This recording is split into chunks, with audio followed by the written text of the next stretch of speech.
Happy Holy. रंगकर्मी धुळवडला म्हणजे मी आलेली आहे आणि मराठी कलाकारांची होळी असते ही, त्यामुळे अर्थातच खूप उत्साह जोरदार असतो. संतोष जुवेकरला यांना मी भेटलेली आहे. Happy Holy. Happy Holy. Happy Holy. आणि काय सांगशील आपल्या प्रेक्षकांना? हे तुम्हा सर्वांना रंगपंचमीच्या होळी या सणाच्या हार्दिक शुभेच्छा.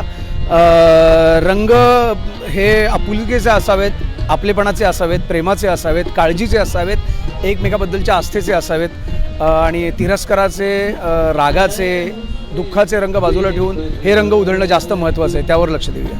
आणि रंगकर्मी धुळवड नेहमीच स्पेशल असते. दरवर्षी तुम्ही येतात, सगळे कलाकार आपले एकत्र असतात, त्यामुळे हा उत्साह कसा असतो? अर्थात जेव्हा जेव्हा आम्ही सगळे कलाकार एकत्र येतो तेव्हा उत्साह असतोच आणि खास करून रंगपंचमीचा उत्साह जास्तच दांडगा असतो, कारण यात रंग खऱ्या अर्थाने एकमेकावर लागलेले असतात आणि खूप मजा येते.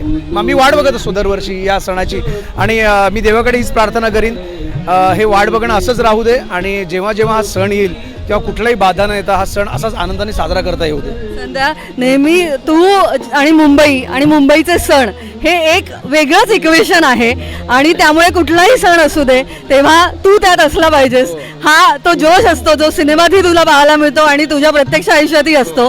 होळीची एखादी खास आठवण आज शेअर करशील काय? होळीची आठवण, शूटिंगची आठवण पण शेअर. हो अर्थात. मी खरं सांगितलं, आम्ही ठाण्यातही होळी खेळतो. खरं तर मी मुंबईकर जरी असलो तरी मी ठाणेकर आधी आहे, कारण ठाण्यातले विजू माने, मी, कुशल, अभिजित चव्हाण आम्ही सगळे मित्र होळी साजरी करतो. आता तिकडे साजरी करून मी इकडे आलो आहे, पण मी आता विजूने पण सांगितलं होतं, कुशल आमचा मित्र, आम्ही एकत्र सुरुवात केली या क्षेत्रात आणि कुशल तेव्हा वांगणीला राहायचा आणि मी, विजू आणि बाबा आम्ही राहायचो ठाण्यात.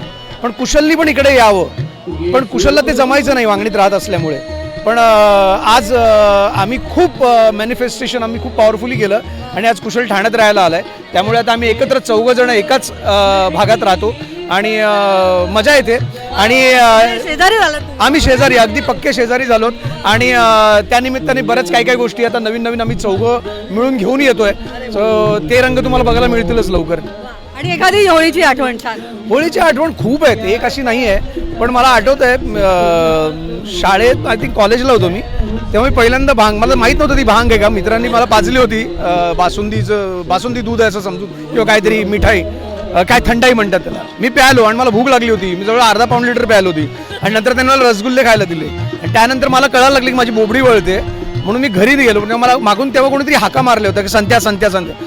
मला 2 दिवस फक्त कोणीतरी हाका मारते असंच वाटत होतं. त्यानंतर आजही मसाले दूध दिसलं तरी भीती वाटते. मी तर फारच हटके आठवण आहे.